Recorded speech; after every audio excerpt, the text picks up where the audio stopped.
Nissan Terra. Papalitan namin siya ng emblem. Kulay red. Kulay red na yung ipapalit namin. So dito magtatabas lang kami dyan. Kasi meron siya nung camera. Ayan, ito yun. So dito tinanggal ko lang yung cover sa ibabaw. Tapos clip na lang yan. Dito sa likod. Ayan o. Bali, ano lang yan. 2 clip. Kabilang gilid. Ayan dito.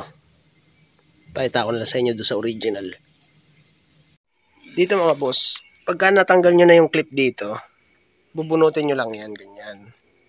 Meron niyang clip, ipupush nyo lang ito, papunta dito sa gilid. Yan, pag ganun. 2 lang naman yan. Tapos yung guide niya, ibabaw at ilalim.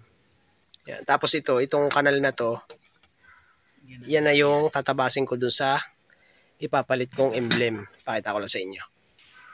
Ayan, kita niyo may kanal. Ito wala. Yan yung tatabasin ko. Maglalagay lang ako ng guide dyan. Kung ano ang sukat nito. Okay. Pakita ko sa inyo kung paano yung sukat na gagawin ko dyan. Ayan, ganito naman ang ginawa ko. Ayan, kinuha ko lang yung sentro. Ayan, sentro yan.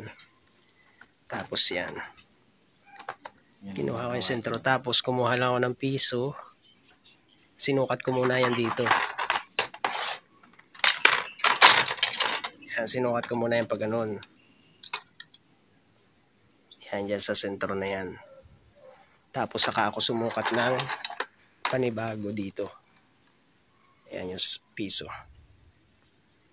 Kaya nakuha ko yung sentro no gitnaan niya. Yan, para kamukha siya no original. Yan. So ngayon ito na yung bubutasin ko. Didrilling ko muna yan tapos ay lilihain ko, kikil. Okay? Ganito naman ang ginawa ko. Inutay-utay ko siya, cutter blade lang. Yan.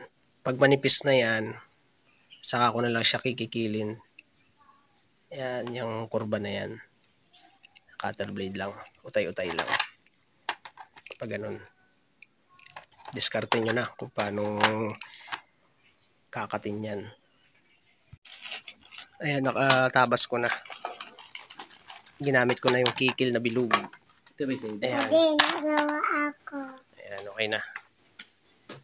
Isusukat ko na ito. Tapos nilagyan ko yan ng cover dito na masking tape. At dito. Para pagka kinikikil ko siya ng ganyan. Ayan. Para safe sa gasgas. Pati doon sa ilalim. Ayan o. Ganyan ko yung kinikil eh. Okay. Ayan. Ayan. Natanggal ko na yung cover, yung masking tape. So isusukat na natin yan. Ganyan ang itsura niyan. So ipupush nyo lang yan. Pagka nakuha nyo na yung tamang guide nung pagkakatabas nyo, pupush nyo lang yan. Pupush ko lang ito. Kaya pala di napasok. 5 pala yung guide niya. Tatanggalin ko lang to. Ayan. Kakalasin ko lang to. Kasi 4 lang naman yung original niya eh. Ito kakalasin ko lang yan. Ayan, nakalas ko na. Yung naputol ko na. Yung pinakampin niya. So ipapasok na natin yan dito. Yung ganun lang. Ayan na. Oh, saktong-sakto.